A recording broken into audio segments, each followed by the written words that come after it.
Bem-vindos ao Nada Mais, onde nada mais importa que a presença do nosso Deus.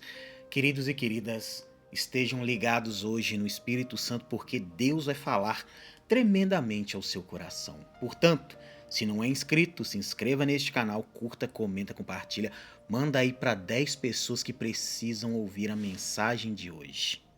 O apóstolo Paulo escreveu para a carta de Filipe, em Filipenses 3, 15 até o 17, a seguinte passagem: Por isso todos quanto já somos perfeitos, sintamos isso mesmo, e se sentis alguma coisa de outra maneira, também Deus vô-lo revelará. Mas, naquilo a que já chegamos, andemos segundo a mesma regra e sintamos o mesmo. Sede também meus imitadores, irmãos, e tende cuidado, segundo o exemplo que tendes em nós, pelos que assim andam. Paulo aqui está dizendo a seguinte coisa: sede meus imitadores, como eu também sou de Cristo. E o que isto quer dizer, meu querido e minha querida que está aí do outro lado? Para mim e para você, abandonarmos os velhos hábitos e focarmos em imitar a Cristo. Paulo tinha todos os defeitos do mundo, assim como eu tenho, como você tem. Todos nós temos defeitos. Sabe qual foi a única pessoa que não teve defeitos e que andou nesta terra? O próprio Cristo. Por isso que ele fala: sede meus imitadores como eu sou de Cristo. Paulo tinha tudo para dar errado, mas ele foi escolhido de Deus para apregoar o evangelho. Eu fico imaginando a seguinte cena: os discípulos estavam sendo, infelizmente, dizimados por Alexandre, dizimados até mesmo por Caifás. Aí o que acontece? Deus usa um homem cujo nome era Saulo para se tornar aquele que se tornou o maior pregador do Novo Testamento. Só que aí você deve estar pensando: Paulo não enfrentou lutas? Enfrentou muitas, várias lutas. Se eu enfrento lutas, você também enfrenta. O próprio Jesus Cristo começou enfrentando lutas quando nasceu, meus queridos e queridas. É só você pegar o nascimento de Cristo. José, seu pai, e Maria, sua mãe, tiveram que sair de Belém e fugir para o Egito. E você acha que você não tem lutas? Todos nós temos lutas, meu amado e minha amada. E Paulo não foi diferente. Só para que você entenda, tô falando eu, estava há dias, tranquilo e sossegado. Mas aí me ocorreu uma coisa que me deixou estressado. Queridos, eu senti um mal-estar tão grande, mas tão grande, que eu falei assim: Senhor, por quê? Eu estava deitado, comecei a tremer. Falei: Deus, o que está acontecendo? Só que aí eu cliquei em um vídeo na plataforma do YouTube e comecei a ouvir, na verdade, um homem, parece que de origem japonesa, só que ele mora no Brasil há bastante tempo, falar sobre o domínio da mente, domínio das emoções. O vídeo é curtinho, 10 minutos. Olhei assim e falei: é isso que eu preciso pra minha vida. Sabe o que eu fiz? Vesti minha roupa que eu faço caminhada todo dia e fui caminhar. E ali fui falando com Deus, coloquei louvores e comecei a caminhar. E quanto mais eu caminhava, mais forte Deus ia transformando a minha vida e limpando o meu interior. Só que aí eu entendi uma coisa: pra quê que eu vou ficar estressado por uma besteira? Não, vou não. Falei: Deus, não vou ficar estressado por uma besteira. Por uma besteira que um colega de anos, posso falar um amigo, um abençoador da minha vida, falou, e eu fiquei com raiva. Eu falei: meu Deus, pra que eu fiquei com raiva?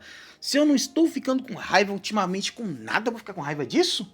Só pra vocês entenderem, eu passei um mal depois que eu cheguei em casa e comecei a repreender e fui orar e falei: Senhor, joga por terra em nome de Jesus, repreenda esse mal na minha vida, ungi minha cabeça. Falei: Senhor, que do alto da minha cabeça à planta dos meus pés eu estou curado, eu estou debaixo do esconderijo do Altíssimo. Coloquei óleo de unção na minha língua e falei: a partir de hoje a minha boca não vai falar nada que seja de tropeço na vida das pessoas. Falei: chega! E vou falar a real. Só para você entender, quando você está debaixo de uma campanha, quando você está orando, está jejuando, a primeira coisa que o inimigo adversário faz é levantar até mesmo aliados contra você. E tornando a falar de Jesus Cristo, é só pegar o exemplo de Cristo. Cristo estava falando há anos, tipo 2 anos, quase 3, que estava chegando o dia que ele iria padecer por todos nós. Sabe o que Pedro era quase um braço inteiro direito de Jesus Cristo. Jesus falando que ele ia morrer na cruz e Pedro falou, não mestre, o senhor não vai. Jesus olhou para ele e falou assim, ó, para trás de mim, Satanás, ou seja, cala tua boca, demônio. Em meu nome você está repreendido. Sabe o que Cristo deixa com isso? E fala a seguinte coisa aqui, ó. Satanás, cala sua boca, você não sabe de nada. Jesus repreendeu o demônio que estava na boca de Pedro. Não Pedro, que fique bem claro isso. E aí o que aconteceu? Depois desse dia, Pedro acho que nunca mais falou uma besteira, porque ele entendeu que, opa, peraí. Se eu abrir minha boca para falar alguma besteira, eu vou dar lugar pro inimigo. E eu não quero dar lugar pro inimigo. E foi isso que aconteceu. A única vez que a gente lê dentro dos 4 evangelhos que Pedro deu um mole foi quando ele negou a Jesus 3 vezes. Depois desse dia, nunca mais Pedro falou um A. E ele nunca mais negou a Cristo Jesus. E eu quero te fazer um convite. Você tem negado a Cristo no seu trabalho, na sua casa, na sua vida? Aprenda uma coisa hoje. Se Deus é contigo no ministério onde você for, chame Ele para participar também da sua vida secular. Sim, chame Cristo para participar da sua vida secular. Chame Ele para participar daquilo que você vê nas redes sociais. Chame Ele para participar dos seus momentos de lazer. Chame Ele para entrar no seu trabalho. Sim, chame Ele para entrar no seu trabalho. E isso também se aplica no que nós lemos no início. Paulo diz, sede meus imitadores como eu sou de Cristo. Paulo, em todos os lugares, ele era Paulo que pregava de Cristo Jesus, seja nas sinagogas, fosse onde fosse, ele estava lá e falava de Cristo, ou seja, Cristo estava com ele. Faça a mesma coisa. Onde você for, leve o Espírito Santo de Deus. Ainda em uma das cartas de Paulo, o grande apóstolo de Cristo Jesus, agora para a igreja de Corinto, no livro de 1 Coríntios 1:10, Paulo disse a seguinte coisa: rogo-vos, porém, irmãos, pelo nome de nosso Senhor Jesus Cristo, que digais todos uma mesma coisa, e que não haja entre vós dissensões, ou seja, divisões. Antes, sejais unidos, quase que eu errei, em um mesmo pensamento e em um mesmo parecer. O apóstolo Paulo está dizendo a seguinte coisa: para de um achar que é melhor que o outro. Ninguém é melhor que ninguém. Vocês não são Jesus Cristo, vocês não são Deus. Vocês não são o Espírito Santo para achar que vocês são melhores uns que os outros. É isso que Paulo está falando. E se fosse no tempo de hoje, 2026, sabe o que Paulo ia falar? Ia falar a seguinte coisa: ninguém é melhor que ninguém. O único melhor do que todos nós é Cristo. Todos nós nascemos do pecado, todos nós pecamos em alguma vez da sua vida, da nossa vida, ou vamos pecar amanhã ou depois. É isso que Paulo está falando, meu amado, minha amada. Para de achar que você é melhor que todo mundo. Você não é melhor que ninguém, não, infelizmente. Melhor do que nós é Deus. E Deus capacita pessoas para serem melhores do que nós. Você está entendendo o que eu quero dizer? Deus capacita pessoas para serem melhor do que nós. E essas pessoas que Deus capacita, se você olhar o coração delas, elas são pessoas humildes. Elas não são pessoas arrogantes, elas não são pessoas cheias de si. Você está entendendo? O que mais a gente vê hoje em dia são pessoas que não têm uma condição financeira boa, mas dentro de si o ego é lá em cima. E também tem pessoas que têm muito recurso e o ego também é lá em cima. Como também existem pessoas que não têm nada, mas são humildes, assim como pessoas muito ricas, poderosas, são humildes. Você está entendendo? É só você pegar o exemplo de Davi. Davi era o homem mais rico daquela época dele, ele era rei. Davi, em todo momento, ele foi humilde. Davi olhava e falava assim: Deus, é para mim ir para a batalha? Só vou se o Senhor for comigo. E Deus falava, não vai. E Deus falava, vai. Davi só errou uma vez quando ele se deitou com Betseba e ali ele deu um mole gigantesco. Deu mole grande demais. Não era para ele ter feito isso, porém ele foi lá e fez. Por quê? Porque ele se achava o maioral. Era para ele naquele dia estar no campo de batalha, ele não foi. E foi o erro da vida dele. Eu quero te fazer um convite, meu querido e minha querida. Se você tem errado, se você tem andado fora da presença de Deus, hoje é momento de você reconciliar com Ele.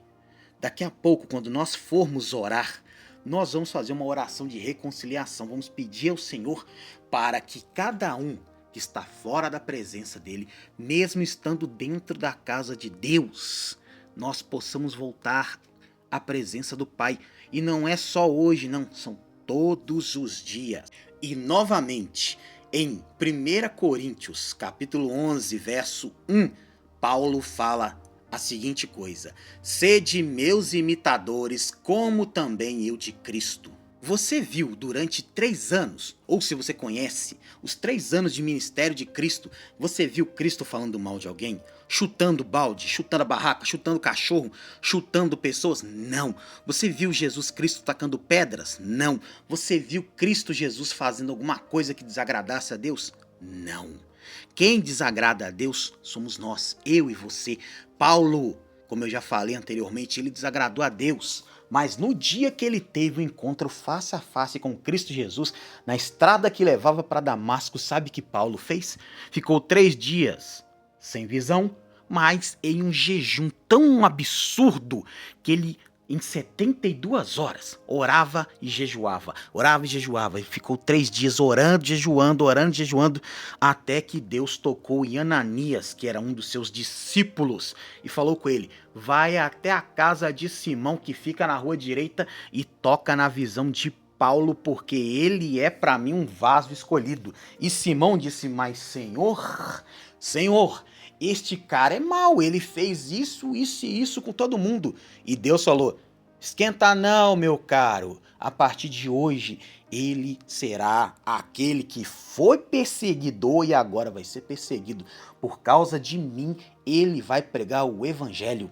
E Zacarias entendeu, e ele foi, e tocou na visão de Paulo, e Paulo foi curado, e daquele momento em diante Paulo tomou um banho, e comeu, e se encheu ainda mais, porque o alimento carnal deu ele força, porque ele já tinha o Espírito dentro dele, o Espírito Santo. E ali ele foi pregar. Na primeira pregação, foi apedrejado, quase morreu, mas ele levantou-se, bateu a poeira do corpo, entrou novamente e continuou pregando, porque ele estava debaixo da autoridade de Cristo Jesus. Eu quero te fazer um convite. Você também está debaixo da autoridade de Cristo Jesus. É você saber só uma coisa. Se Deus já te falou, vá. Vá com medo mesmo. Não tem problema não. Você acha que os apóstolos não tinham medo? Claro que tinham, mas eles sabiam que o medo ia ser jogado por terra, porque o verdadeiro amor lança fora todo o medo. O verdadeiro amor lança fora todo medo. Amém? Eu quero te fazer agora um convite muito especial. Se você está com medo, vamos orar. Se você está se arrependendo dos seus caminhos tortuosos ou se arrependeu hoje, vamos orar. Se você quer fazer a vontade de Deus, vamos orar. Apresente a Deus os seus pedidos neste momento. Levante uma de suas mãos, feche os seus olhos e vamos orar. Pai querido, Pai amado, em nome do Senhor dos Exércitos, queremos ser teus imitadores como Paulo foi do Senhor. E sim, Pai, confessamos que andamos errados, confessamos que pecamos e confessamos, Senhor, que sem a Tua presença nós não somos coisa alguma. Quem somos nós sem a Tua presença, Senhor? Nós não somos nada. Somos apenas aqueles que são pequenos diante de um Deus tão grande, diante de um Espírito Santo que é um Consolador tão enorme e diante de um Filho que se tornou irmão através do sacrifício da cruz. Portanto, Pai, nos abençoe. Coloca-nos, Senhor, cada dia mais e mais diante da tua face, em o nome santo de Jesus Cristo. E abra, Pai, com portas do céu, derrama sobre nós a tua Shekinah. Faz, Senhor, com que os nossos caminhos não sejam mais tortuosos, mas sim alinhaçados diante do Senhor, seguindo para o alvo que é Cristo Jesus. E usa-nos, Senhor, para ser instrumento da tua palavra. Seja em casa, no trabalho, na igreja, na rua, que o nosso proceder seja o mesmo quando estamos diante do Senhor. E se tomamos algo, Pai, que não é nosso, que o Senhor não nos deu, que nós possamos devolver, seja uma agulha, seja um clipe de papel, um lápis, seja o que for. Vamos entregar para o seu dono, em o nome de Jesus Cristo, porque nós sabemos que obedecer é melhor do que sacrificar. Obrigado, querido e eterno, glorioso, majestoso Deus, em o nome de Jesus Cristo. Amém e graças a Deus. Se você, meu querido e minha querida, foi abençoado com esta palavra, peço a você que se inscreva neste canal, curta, comenta, compartilha, deixe o seu like, envie para 10 pessoas que precisam ouvir esta palavra no dia de hoje. Seja um canal de bênção, seja aquele que vai apresentar o Evangelho de Cristo Jesus para muitas pessoas. Amém. Um grande abraço, fiquem todos com Deus, até o nosso próximo encontro aqui no Nada Mais. E na sua tela, mais uma palavra de Deus para abençoar a sua vida. Clica nela e continue recebendo mais poderosos direcionamentos de Deus para abençoar a sua vida.